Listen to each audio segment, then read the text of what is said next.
On the screen, you can see we are having a Java file, and in this file, we are having a basic.example package inside which we have the class basic, and within this class, we are having the main method.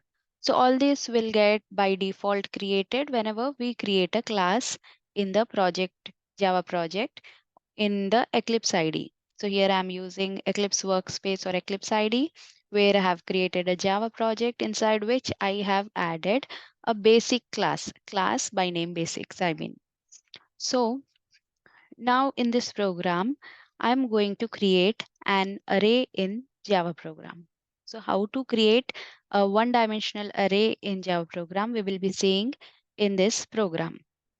So for creating array, we require the data type, which I'm using here as int, and the array name. So array is nothing but it is collection of data elements. So when you want to store multiple data elements with same name, that is under same name, if you want to store multiple data elements in sequence, then you can use array. So array here is sequential. Sequential because one after the other the elements will be stored. So it is sequential collection of data elements. And the thing here to be noted is all the data elements are of same type. So of same type. So whatever data elements we are storing will be of type integer if we are using here int. So whatever data type you will be using, that type of array will get created. So I am creating here the array by name marks.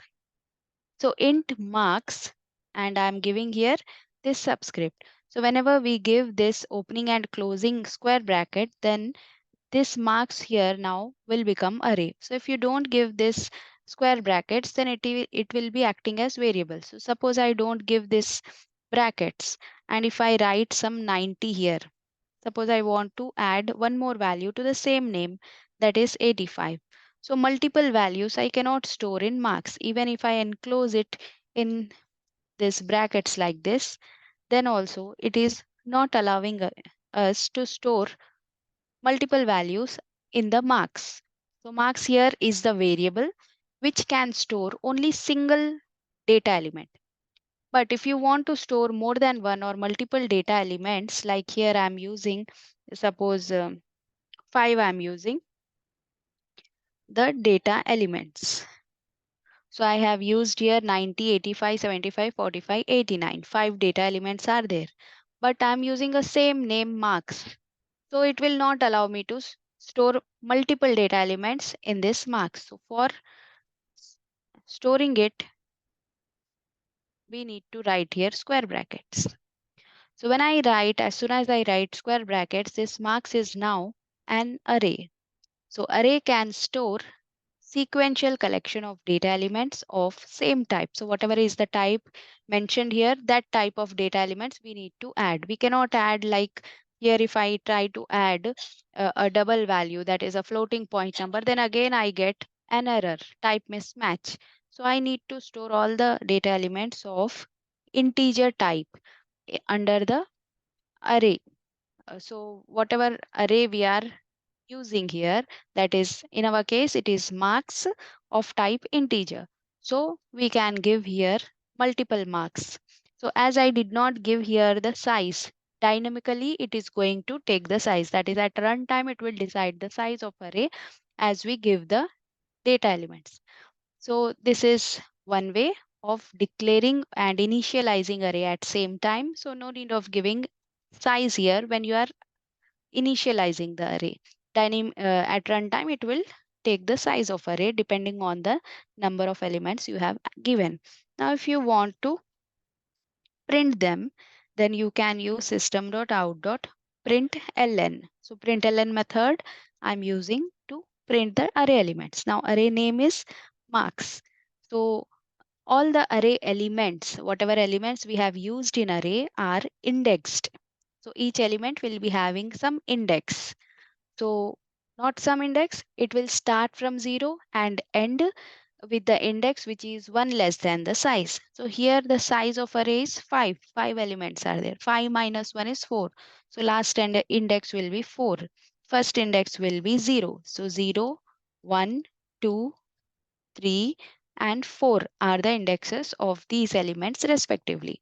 So now if you want to print the first element, then it will be at index 0. So when I print marks of 0 and run the program, I will be getting the element 90. Now similarly, if I give 1 here, then again if I run, I get the element 85, which is the second element. So 0 is 90, 0 index is for 90, 1 is for 85. Similarly 2, 3 and 4. Now let's print all the 5 elements. So uh, the first will be 0 at index 0 and the second will be at 1. Similarly third, then fifth. So the third element will be at index 2. Fourth element will be at 3 and fifth element at 4. Now if I run, I get all the elements displayed in this manner one by one. Now suppose, so you can observe here, we have used everything same. The only difference between these 5 lines is the index. So we have used the same statement multiple times, that is 5 times. In all the 5 statements, we are having system.out.println common. And also this marks is common. The only thing different is the indexes, and that is 0, 1, 2, 3, 4. So instead of writing this multiple times, we can write it only once. And we can use a loop. We can use for loop or any loop to display this array. So for loop you can use or for each loop you can use. I am here using a for loop and taking a counter variable or temporary variable as I, giving the initial value as 0 for this I, as indexes are going to start from 0 and I less than the size of array, which is 5 in our case, and I plus plus will increment the I value by 1 for every cycle. So in place of this index 0, we are going to write I. So for every cycle, the I value will change starting from 0 till 4, till it is less than 5. So this will do the same thing as in our previous case. So if I run now, I get the same out. You can see we got all the array elements displayed, but now we have used here the for loop.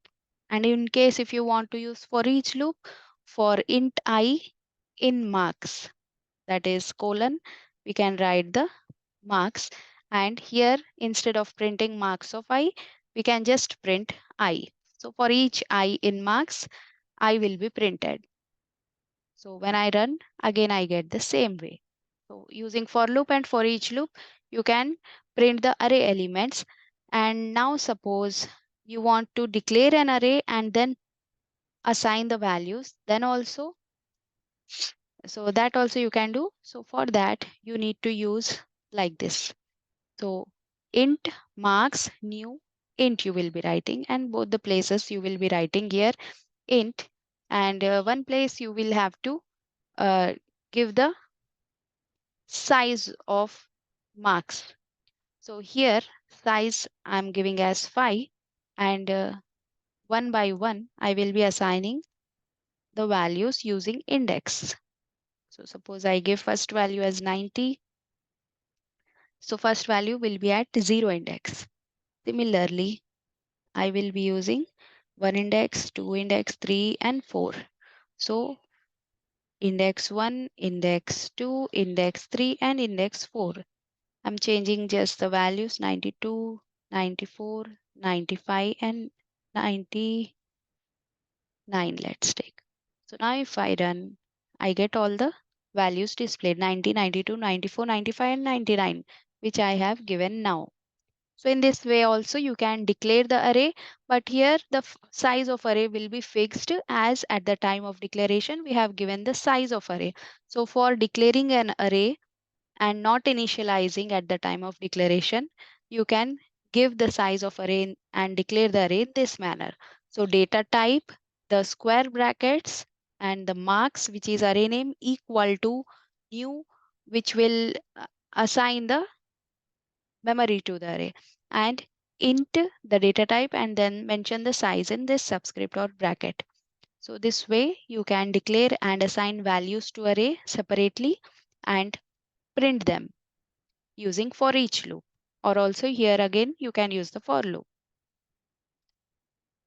So when I run, I get this out.